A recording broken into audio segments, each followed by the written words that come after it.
Welcome back, guys. We're going to go ahead and get the A-arms on and the coilovers on, caster camber plates. We're going to keep continuing with this build to try to get it on the ground and rolling on its own. So I'm going to show you a little bit as we go, what we're doing, what we're installing, and any questions, any comments, leave them. So, all right, let's get to it. We got a new addition to the barn.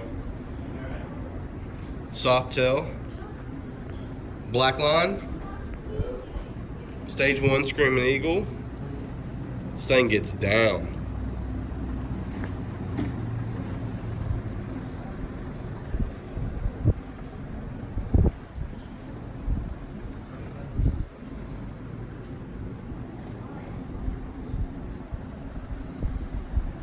Yeah.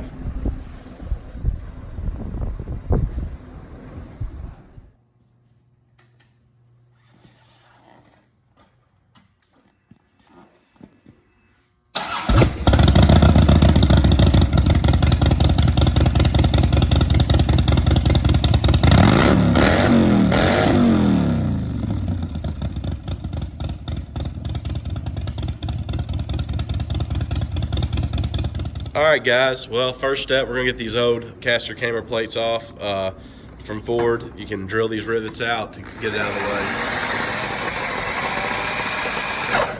Boom. Easy as that. Should just go ahead after you get these nuts off here and this bolt, and then you'll just lift it up, throw it in the trash. All right, she's good. Fresh. Clean that up and put the caster camber, start putting those on. Throw those other ones in the garbage. On the floor. Just throw them on the floor. Get rid of them. You won't regret it later, I promise. So, yeah, we're trying right now to get the AC stuff out. I should have done it with the motor out, but just for better mocking up of the harness and stuff, getting all the AC kind of out of the way, and then hopefully start trying to wire tuck a little bit and clean up the engine bay. I don't think we're going to be running this, or we may come off the bracket or something and tie into those holes there, and maybe keep it real close to the windshield wiper fluid. So, and still kind of on the fence about that cooler. Might just get rid of it all together. I don't know yet. So the bracket put in and caster camber plate slid on.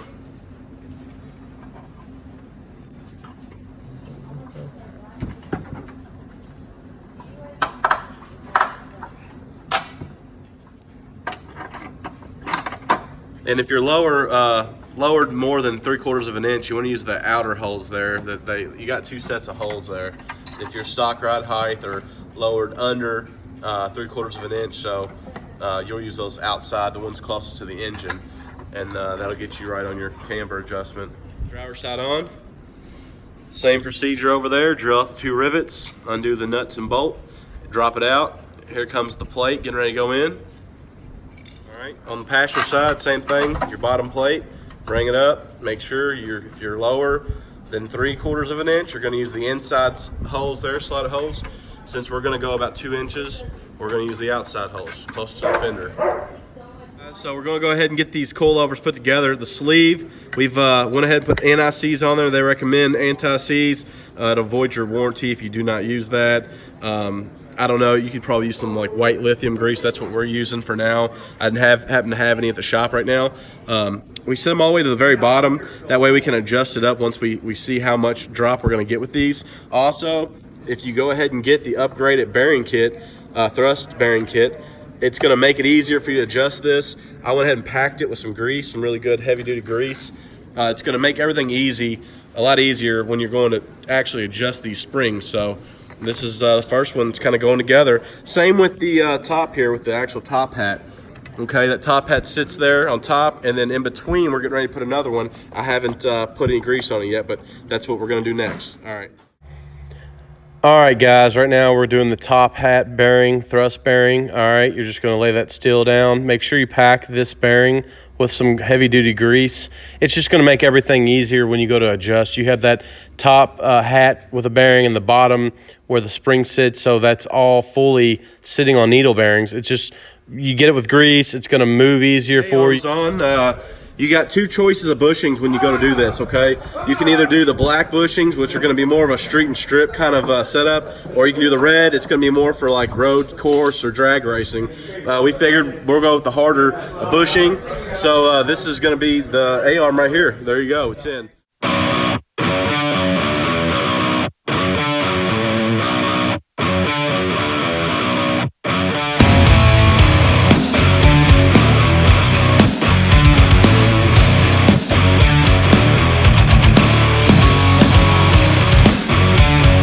All right, guys, welcome back. It's been a few days since we started putting the K-member together with the A-arms and coilovers and stuff.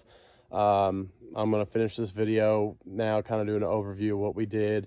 Kind of got in the work mode and just started going at it, working, and forgot to film. So quiet down, boys. So yeah, anyways, there's Cody's 2017 GT. All right, guys, so nothing is 100% permanent at this point. It's just mocking everything up, making sure that it's rolling in case we need to move it out of the shop. But you can see I'm getting ready to get a new rack and pinion, so that's just loosely on there, not bolted. I've got the brand new bushings over here once we get the rack and pinion. These are the offset bushings here. And we're using UPR. Also, the bump steer. I got these in here. So just trying to keep everything nice and clean until we get the new rack. Also, guys, these bushings here, that's the black bushings. Okay, that's going to be for the control arms right there. Okay, they're going to give you an option. They're going to say, hey, you can put the black ones in. That's going to be for street or strip.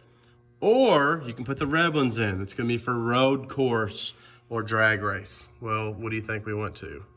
So, also you can see, like I said, that's not tight yet. We're getting ready to go through it all and tighten everything up. But I just want to show you. So you assemble, you pick which one you're going to use, and you assemble those in each side of this boss of the control arm. All right. Well, like I said, we're going with the red. They're stiffer. All right. You literally can orientate this how you want to. We decided to go this way, straight through, this way, straight through to match. And that just gives, you know, a little bit more clearance right here for the bellow on the inner tie rod. Didn't have really any problems at all. UPR, I'm pretty sure on this, don't quote me, but I'm pretty sure that they use a Fox body ball joint. So the stud is actually longer and the threads run out. So there's these little spacers right here, and that just goes underneath the castle nut. Like I said, no, the cotter pin's not in. These aren't even torqued yet. It's getting ready to come back out once we go to final torque everything. So not a big deal, but there's those strange 10 ways. There's the adjuster right there. I think we had it all the way up to help hold up the A-arm. But yeah, coil over. There's the sleeve. All right. Same on this side. So yeah, it's not much to it at all, really. Just take your time and read the instructions. Still haven't got a sway bar yet. I'm still debating on how I'm going to do that. There's the original mount, and with this, I've been told it hits. Haven't even got that far yet to even see if that's true.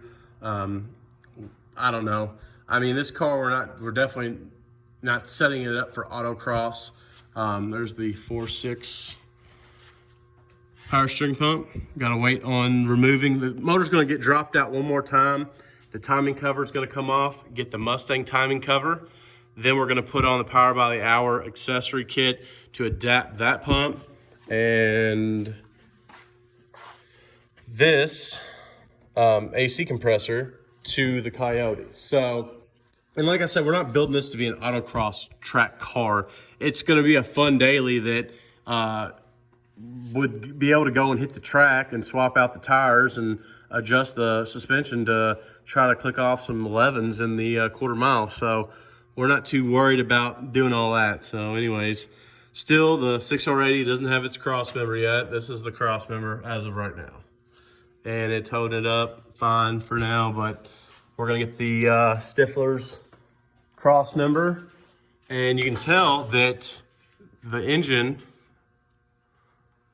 engine's kind of pitched downward. Well, that's the 1/4-inch spacers that we used, and that was just so we could clear this F-150 pan, okay?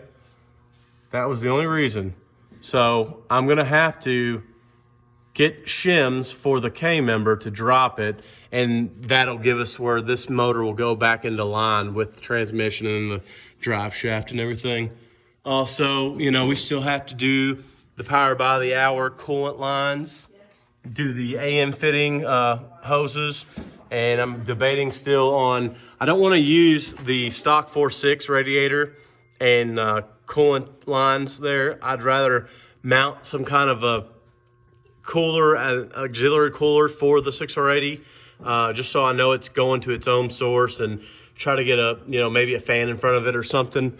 But also we got to get the stop lever to stop the shifter so that it doesn't go past sport mode. And then we'll get the F-150 bracket to hold the shifter cable. And I think for now we're gonna go ahead and just use this 4R70 stock shifter cable and shifter. But the goal is to go to the low car with the micro switches so that we can actually enter into sport mode, and, you know, plus and minus on the shifters there, we can get our up and down shifts. So also the fuel system's not yet to be figured out. I gotta try to do a little bit more research on it. I thought about using the, I guess it would be a C5 Corvette fuel filter and regulator, and putting it in this stock location. They say they regulate at 58 PSI, and then I could just take 2 short hoses to the tank, one for feed, one for return, because it is a return style regulator filter. And then I would just send the one back up and follow, you know, any which way I could come on the passenger side, or I could, you know, choose to come over this way on the driver's side and just come right up behind the manifold and run right into the intake injector rail. So anyways, just a little update. Anybody that's running a 9-inch wheel, if you're running a 9-inch wheel, that is a 10-inch spring, and that's the clearance that we got. So they told me when I called UPR that with running that, you can see that's all I got between it. That's the distance I have. And that was going with the 10-inch spring to save on all that. This is the other side you can see. So that's, if you're gonna run a wide wheel, you're gonna have to go with the 10-inch spring. My Fox body actually, there's the Softail again. Harley Davidson. The Fox body, look at that pretty girl. It has a 12, and I guess when you go to a smaller tire, you can go to the longer spring. So I could actually put a 14 on that. I just got that for a really good price. So, anyways, going back to this, just make sure you're calling UPR and talking to them, or, you know, figuring out what you're going to actually do. If you've got a wide wheel, you don't want to put this shit all together and then it ends up rubbing on your wheels. So, but I'm safe with that clearance. I like it. It works for me. So anyways, just trying to get you an update on the car, and we'll have more parts coming in hopefully in the next few weeks. I got the ultimate long tube headers that are going to be coming in. Those are the truck manifolds. Like I said, just covering up the cylinders is all they're doing.